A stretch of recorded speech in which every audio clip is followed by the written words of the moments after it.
2009년도 통계인데요. 2009년도 1월 2일 한국선교협의회라는 기관에서 발표한 자료입니다. 그러니까 지금 꽤 여러 해 된 자료들이죠. 한국 선교사 파송 현황을 발표를 했는데, 그 당시 2009년도 1월 2일 현재 한국 선교협의회 발표 자료로 한국 선교사 파송 현황이 2만 503명으로 통계가 집계됐습니다. 그러니까 지금은 훨씬 더 많아졌겠죠. 보면 2만 503명.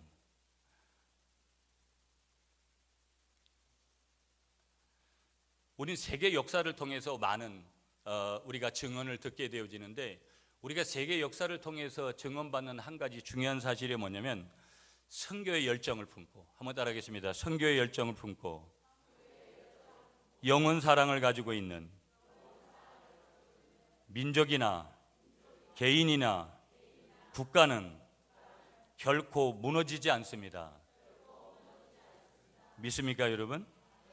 세계 역사가 우리에게 증언하는 한 사실이 뭐냐면, 선교의 열정을 가슴에 품고 영혼 사랑을 가지고 있는 민족, 그것이 어떤 민족이든지 나라, 개인은 결코 무너지지 않는다.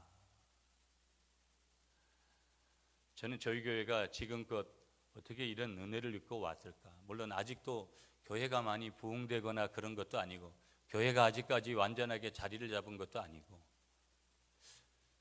과연 하나님이 그래도 은혜 가운데 여기까지 올 수 있는 비결이 뭐였을까? 그걸 여러 가지로 이렇게 조금 이렇게 해볼 수 있는데, 그 중에 한 가지는 뭐냐면, 줄기차게 15년 가깝게 우리가 처음 교회를 개척했던 2003년도 3월 달부터 예배를 드렸는데, 교회 창립은 6월 6일 날 했거든요. 그 2003년도 3월 달부터 시작한 선교가 아닐까. 사람이 자랑이 될 것 같아서 조금은 우리 같은 적은 교회가 하는 것이 이렇게 대단할 것이냐라고 할 수는 있을지 몰라도, 매달 175만 원이나 되는 그 물질을 하나님의 선교를 위해서 우리가 드릴 수 있다는 것은 참 우리가 격려받아도 당연한 것이다. 다시 말하면 제가 대단한 것이 아니라 그렇게 함께 선교에 동참하고 있는 우리 모두가 다 하나님 앞에서 큰 은혜를 입은 자다. 그렇게 은혜가 되시면, 그렇게 판단이 되시면 아멘 하시는 여러분이 되시기를 축복합니다. 아멘이시죠?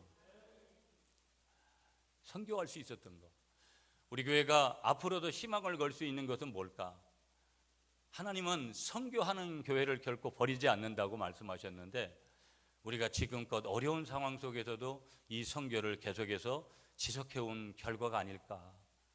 저는 감히 그렇게 한번 말씀을 준비하면서 생각해 봤습니다.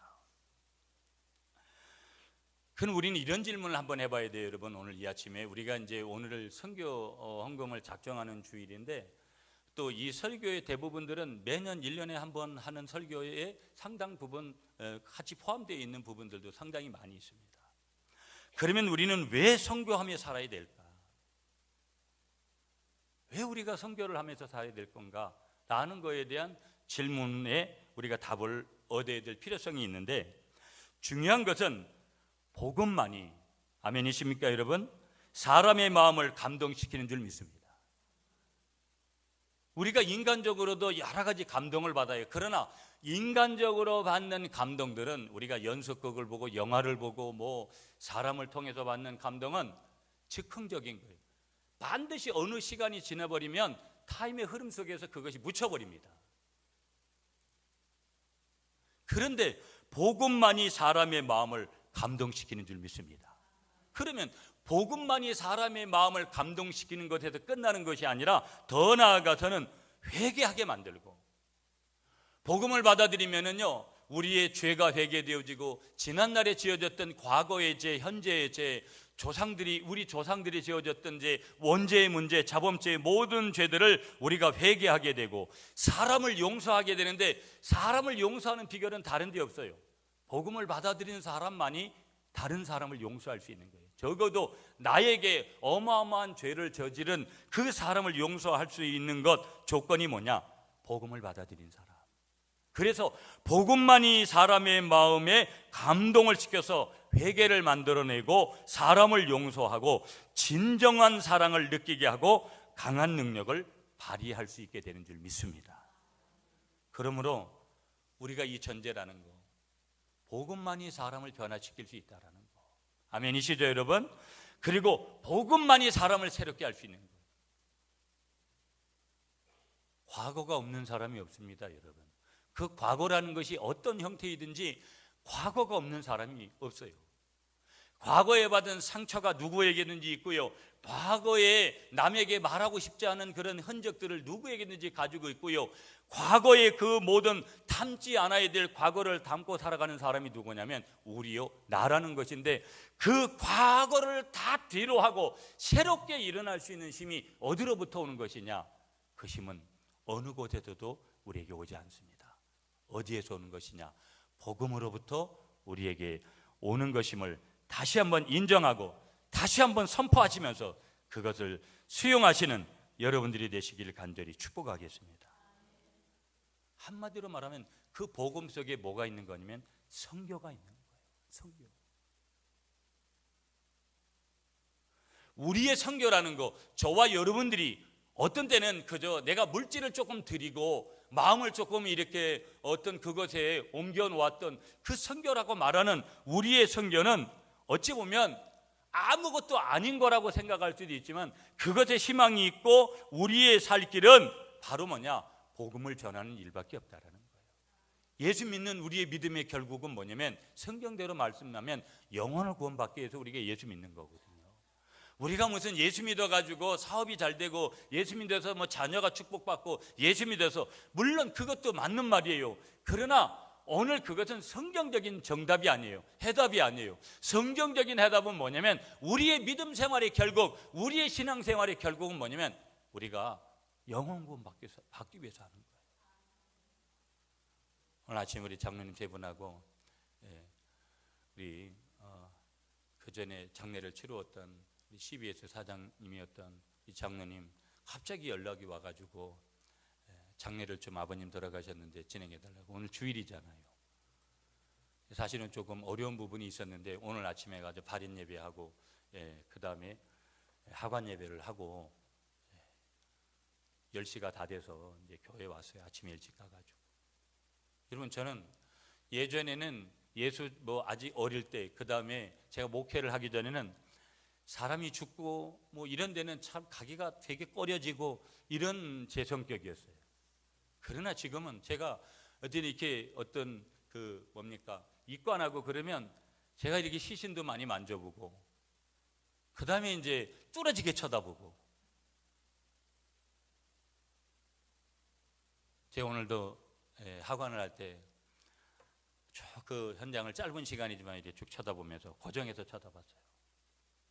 성경대로죠. 사람이 돌아가시게 되면 시신은 흙으로 왔으니까 흙으로 가고 영은 하나님 앞으로 가는 거예요. 그 시신이 흙으로 덮여지는 순간 흙으로 왔다 흙으로 저렇게 가는구나. 우리도 그렇게 가겠죠, 어느 날. 그럼 당연한 100% 우리에게 확실한 거잖아요. 저것이 인생이구나. 저것이 나의 삶이구나. 그래서 믿음의 결국은 신앙생활의 결국이라는 것이 오늘 우리에게 있어서 영혼을 구원받는 거구나. 그런 것들이 저에게 확 이렇게 다가오더라고요. 오늘 아침. 우리 한번 따라하겠습니다. 우리의 살 길은 복음을 전하는 일밖에 없습니다. 여러분, 하나님을 가장 기쁘시게 해드릴 게 뭘까요? 헌금 많이 하고 예배 많이 드리고 성경 많이 보고 기도 많이 하고 찬양 많이 하고 교회 봉사 많이 하고 좋지요. 그러나 하나님이 가장 우리를 향해서 기뻐하는 것은 뭐냐면 영혼을 구원하는 일에 내가 헌신하는 것인 줄 믿습니다. 하나님은 영혼을 구원하는 일을 가장 기뻐하신다. 믿습니까, 여러분? 그런데도 우리는 하나님을 가장 기쁘시게 해드리는 일에는 별로 관심이 없잖아요.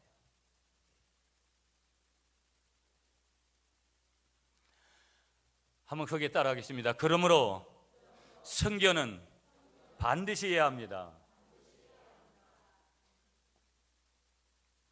선교는 어떻게 해야 된다고요? 반드시 해야 되는 거예요.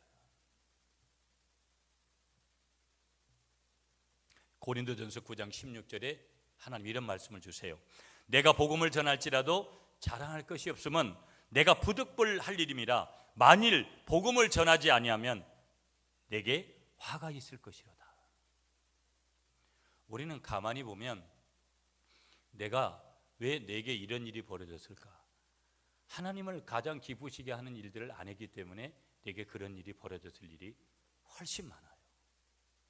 성경은 사도 바울을 통해서 하나님은 분명히 말씀하시잖아요. 내가 복음을 전하지 않으면 내게 뭐가 임한다고요? 화가 임한다. 이 화가 임한다라는 것은 뭐냐면 우리에게 징계가 임한다 이 말이에요. 그것은 어떤 모양이든지 징계의 모양은 다양하게 개인별로 다 다르게 나타나겠죠.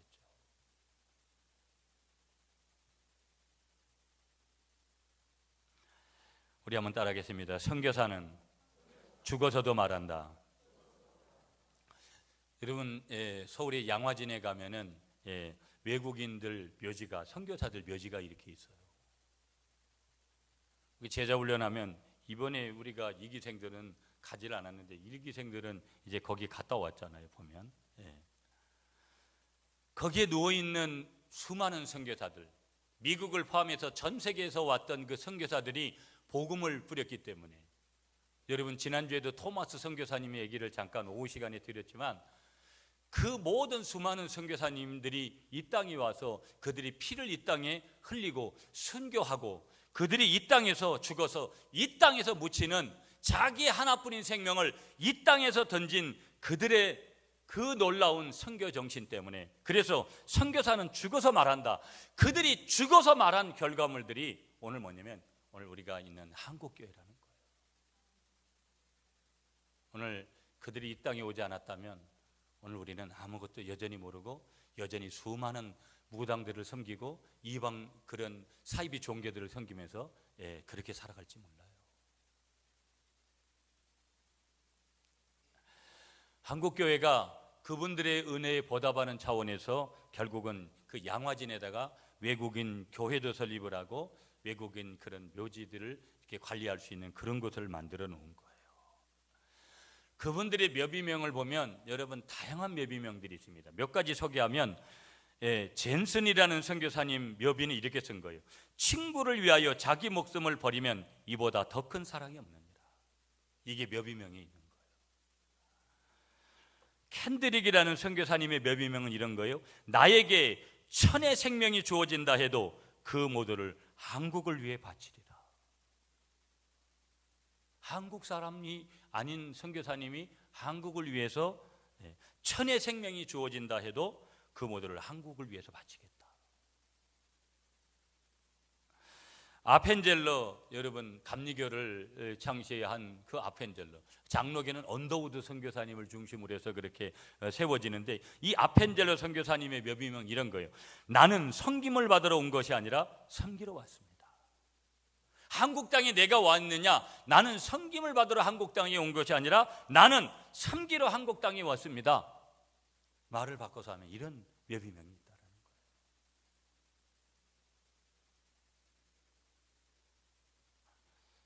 여러분이 죽어서 여러분의 묘비명에다가 뭘 하고 묘비명을 하나 쓰시겠습니까?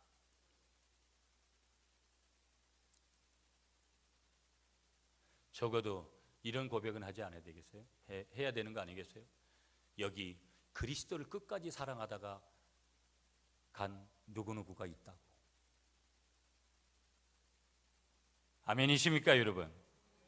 그래서 선교의 궁극적인 목적이 뭘까? 오늘 이 선교라는 주제를 단원을 다루니까 멀게만 느껴질 수도 있지만 우리가 좀 더 길을 열어가지고 이 단어에 대해서 우리가 좀 더 가깝게 우리가 듣는다면 선교의 궁극적인 목적은 하나님을 알지 못하는 사람에게, 전혀 하나님을 알지 못하는 사람에게, 크게는 그 지역에, 하나님을 알지 못하는 지역에, 그 나라에 하나님을 전파하고 하나님을 믿어서 구원에 이르도록 하는 거룩한 행위, 그것이 뭐냐면 오늘 선교의 궁극적인 목적이 되는 줄 믿습니다. 이 목적을 저와 여러분들의 가슴에다가 담으시는 여러분들이 되시기를 간절히 축복하겠습니다. 자, 우리 한번 따라할까요, 여러분? 선교의 목표는 예수님을 전파하고 믿게 함으로써 구원에 이르도록 돕는 것입니다.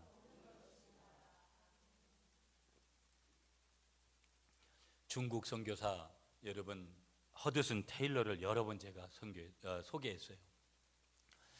유명한 일화가 있습니다. 허드슨 테일러가 무릎을 꿇지 않으면 중국의 태양이 떠오르지 않았다. 얼마나 이 사람이 영적인 사람이면 그가 무릎을 꿇고 하나님 앞에 기도하지 않으면 중국의 태양이 떠오르지 않았다라는 거예요. 어느 날 이 중국 선교의 개척자였던 허드슨 테일러에게 어떤 사람이 이렇게 질문을 합니다. 여러분 들어보세요. 선교사님은 무슨 동기로 중국에 가셨습니까? 이렇게 질문하니까 이 허드슨 테일러가 이런 답을 했다라는 거예요. 내게 있어서는 하나의 동기밖에 없습니다. 그것은 그들을 사랑해서입니다. 그것은 그들을 사랑해서입니다. 여러분 제가 사랑하고 있는 제 동생 같은 우리가 이제 전에 우리 교회도 몇 번이나 왔었던 허도영 선교사라고 여러분 이제 아실 거예요. 그 친구가 지금 아프리카에 가서 계속 생활하고 있어요. 그리고 계속해서 이제 편지를 보내고 기도 제목들을 보내고 카톡으로 그래요. 가끔은 이런 질문을 합니다. 저 친구는 어떤 마음이 하나님 앞에 주어졌기 때문에 이 가까운 데도 아닌 저 아프리카 땅에 가서 저 자신의 삶을 지금껏 들여가면서 저렇게 살고 있을까? 여러 가지가 이유가 있겠지만 아마 저는 이 허드슨 테일러 선교사님하고 비슷한 고백을 그들이 할 거라고 생각을 해요. 다른 이유가 아니라 그것은 그들을 사랑하기 때문이다. 아프리카에 우리가 생각할 때는 피부가 까만 사람들이지만 그들을 사랑하기 때문에, 그 땅을 사랑하기 때문에, 하나님이 그 땅에 그를 보내셨기 때문에 아마 그가 거기에 가서 지금 사역을 하고 있을 것이다. 그렇다면 우리는 뭔가? 우리에게도 분명히 하나님이 주시는 메시지가 분명히 있을 건데 두 가지, 가든지 보내든지 분명하게 우리에게는 그런 메시지가 동일하게 우리에게도 주어지는데 나는 어떤 모습으로 어느 곳에 최선을 다하고 있는가? 꼭 무조건 우리가 선교사로 다 가야 되는 것이 하나님의 뜻에 순종하는 것은 아닌데 내가 그 선교사를 파송해서 후원하고 기도하고 하는 것, 기도의 후원, 물질의 후원, 여러 가지 후원하는 것도 보내는 그 선교의 사역도 우리에게 매우 중요한 것인데 나는 얼마나 보내는 선교에 대해서 집중하고 그렇게 나아가고 있는가? 여러분 조금 이따 선교헌금들을 우리가 작정할 거예요. 내년도 여러분이 작정한 걸 가지고 내년에 선교를 해요. 여러분 2017년도에 선교헌금에 동참을 안 하셨던 분들은 반드시 동참하시고요. 우리 교회는 선교를 다 개인별로 합니다. 여러분이 부부가 계셔도 다 따로, 그 다음에 여러분 자녀들, 여러분이 믿지 않는 가족들 중에서 누구를 위해서 선교헌금을 드리려고 하면 또 그렇게 드리면 적어도 여러분 또 2017년도에 선교했던 분들은 적어도 10% 이상 여러분 2018년도에는 그렇게 여러분들이 선교헌금을 작정을 해주시면 여러분 우리가 더 보내는 선교사로서의 귀한 사명을 아름답게 감당하게 될 줄 믿습니다. 부담스럽지만 한편에서는 그것이 우리를 향한 하나님의 마음이라는 것을 분명히 읽고 지금껏 선교에 동참해 주셨던 분들 많은 분들이 있었기 때문에 몇 번 제가 강조를 해드렸듯이 저희 교회가 적은 교회지만 많은 선교를 감당할 수 있었다는 거 한번 따라하겠습니다. 선교는 하나님의 절대적인 명령입니다. 하나님은요 인류를 향해서 두 가지 중요한 명령을 하셨어요. 첫째는 창세기 1장에 나오는 문화 명령을 하셨고요. 두 번째는 오늘 본문에 나오고 있는 복음 명령, 선교 명령을 하신 거예요. 여러분 창세기 1장 28절에 보시면 생육하고 번성하여 땅에 충만하라, 땅을 정복하라, 바다의 고기와 공중의 새와 땅에 움직이는 모든 생물을 다스리라. 하나님께서 문화 명령을 하시면서 어떤 명령을 주시면 우리가 이 땅에서 모든 삶들을 다스리면서 살아라. 어떤 것이든지 그것을 다스리면서 살아라. 심지어는 우리에게 필요한 물질까지도, 돈까지도 우리는 다스리면서 살아라. 그러면서 두 번째 명령을 주시는데, 하나는 구약에서, 하나는 신약에서 주는데, 두 번째 신약의 명령이 뭐냐면 오늘 마태복음 28장에서 주시는 명령이에요. 복음을 전하는 명령. 다른 말씀으로 하면 선교의 명령을 우리에게 주신 거예요. 여러분은 오늘 이 아침에 축복합니다. 다스리면서 살아가시는 여러분이 되십시오. 아멘이십니까? 여러분의 물질도, 여러분의 삶도, 여러분의 인생의 모든 것을 다스리면서, 그리고 두 번째 명령, 이 선교의 명령, 복음을 전하는 이 명령 앞에 절대적으로 순종하며 살아가시는 여러분들이 되시기를 간절히 축복하겠습니다. 여러분, 어떤 통계를 보면 교인들 중에 90%는 1년에 한 명도 전도를 안 한다는 거예요. 여러분 다다음 주에 선교 전도하신 분들 시상도 해드리고 그러겠지만, 여러분 우리도 보면 우리 정교인의 전도 현황이 이렇게 있잖아요. 가만히 우리 자신들을 좀 뒤돌아볼 필요가 있는 것이죠. 난 뭘 하면서 살고 있나? 내 인생은 지금 어디로 가고 있는 건가? 내 이 인생을 바라보시는 주님의 마음은 뭘까? 주님의 뜻과 주님의 목적과 주님의 의도는 뭘까 과연? 이런 나를 바라보시는 주님의 심정은 어떤 것일까? 한 줌의 흙으로 마지막에 남을 우리가 마지막에 가져가지 못할 것들에 대해서만 너무 예민하게 우리가 반응하는 것은 아닌가? 우리가 영원히 하나님 앞에서 간증하고 하나님 앞에서 칭찬 들을 수 있는 그 일 앞에 서 있는 여러분들이 되시기를 간절히 축복합니다. 우리는 이런 질문을 해야 돼요, 여러분. 왜 우리는 영혼구원에 투자해야 되는가? 첫째는 영혼의 가치 때문에 그런 거예요. 천하보다 귀한 것이 한 영혼인 줄 믿습니다. 세상에 여러분 사람의 생명보다 귀한 게 어디 있어요?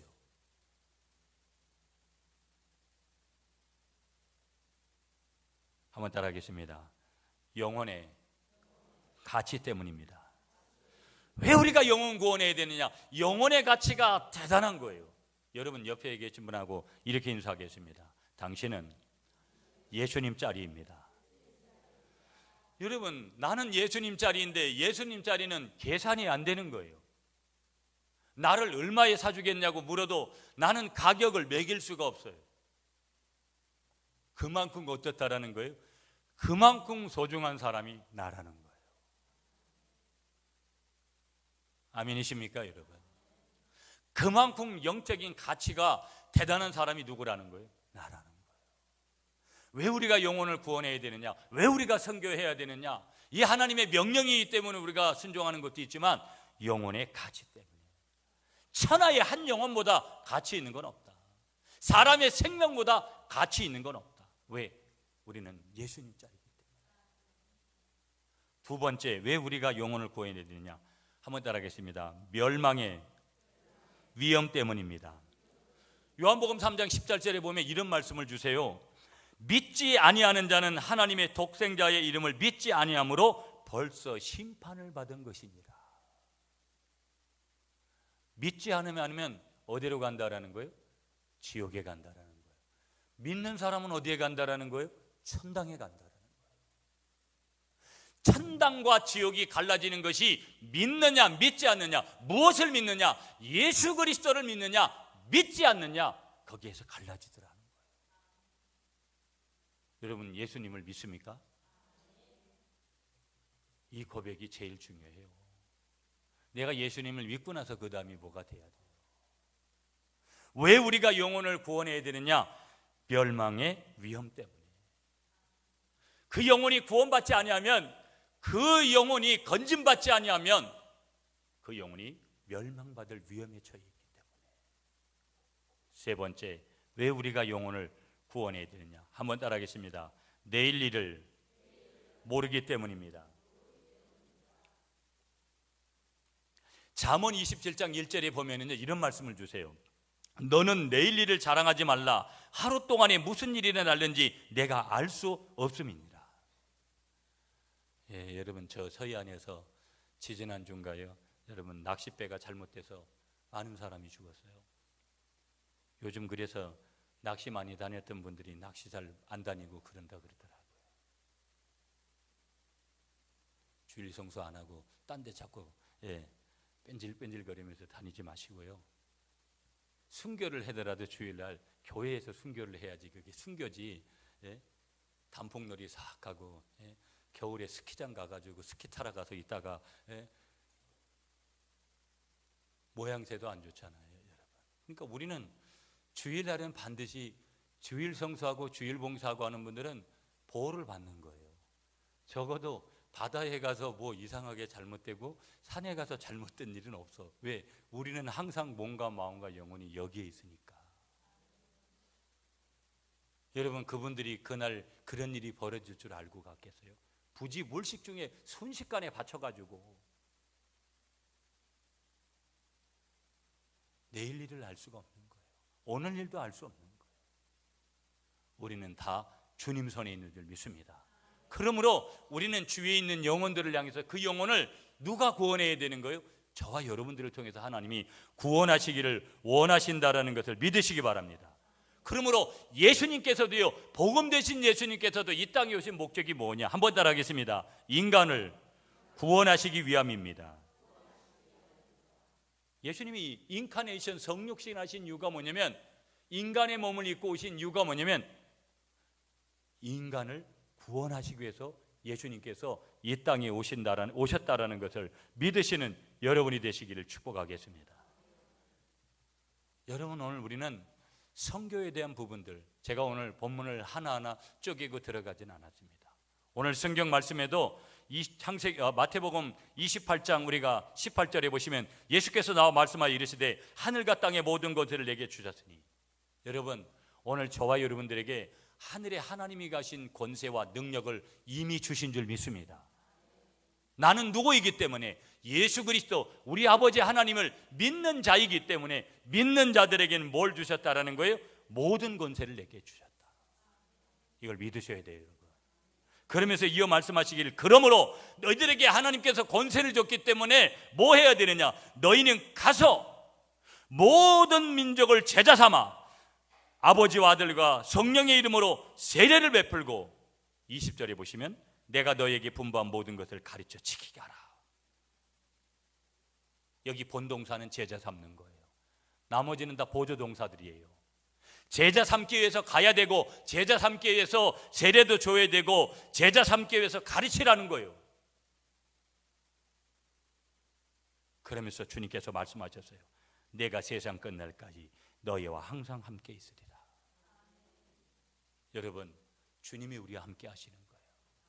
어떤 두려움과 역경과 아픔들이 우리 앞에 올지라도 우리 주님이 우리를 보호해 주신다라는 거, 어느 순간에도 보호해 주신다라는 거, 이것을 믿으시는 여러분이 되시기를 축복하겠습니다. 여러분, 오늘 저희들이 이 설교가 마치면 이제 선교헌금들을 작정하게 됩니다. 우리 교회는 여러분 뒤에 보시지만 개척의 5대 비전이 있어요. 첫 번째가 십자가를 자랑하는 교회, 그 다음에 선교의 명령에 순종하는 교회. 그래서 지난 14년 반 동안 줄기차게 여기에 대해서 순종한 거예요. 자랑같이 들려질지 몰라도 여러분, 이 작은 교회가 매달마다 175만 원까지 선교를 한다는 것은 제 주위에도 이런 교회는 보지는 못했어요. 제가 굳이 조금 자랑할 것 같으면 여러분들이 그렇게 대단한 분들이고 여러분들이 그렇게 하셨기 때문에 그런 선교를 해올 수 있는 거예요. 그리고 저는 왜 그렇게 가려고 하느냐? 우리의 개척의 5대 비전은 선교의 명령에 순종하는 교회니까. 10주년 기념교회를 아직 세우지 못했습니다. 내년엔 반드시 합니다. 계획에서.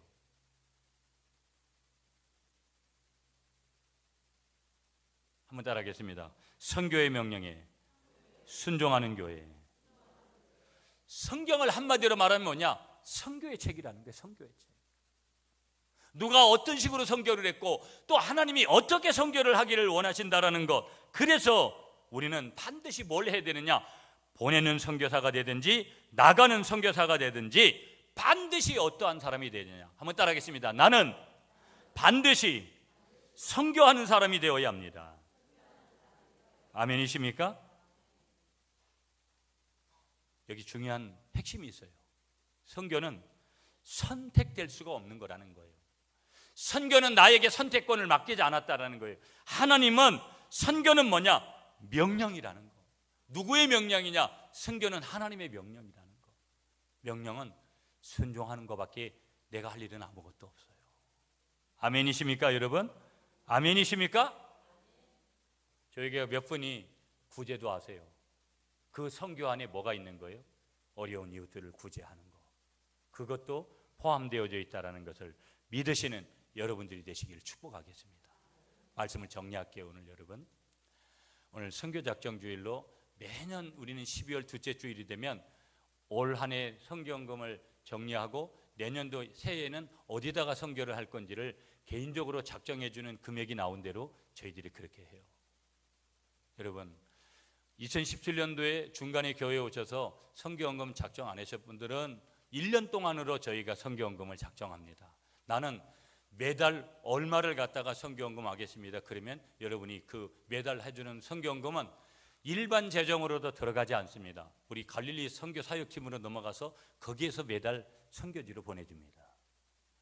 여러분이 마음으로 이미 지난주에도 말씀을 드렸기 때문에 작정하시고 또 이미 계속해서 해오신 분들이 대부분들이기 때문에 해오신 분들은 아까 말씀드린 대로 예년보다 조금 더 할 수 있는 마음이 되시는 분들은 그렇게 해주시고, 혹시 작년도까지 올해까지 작정을 한 번도 해본 적이 없으신 분들은 새롭게 작정하셔서 내년 한 해 동안 선교에 동참하시는 여러분이 되시고, 마지막 우리 한번 따라하겠습니다. 선교는 하나님의 명령입니다. 기도하시겠습니다.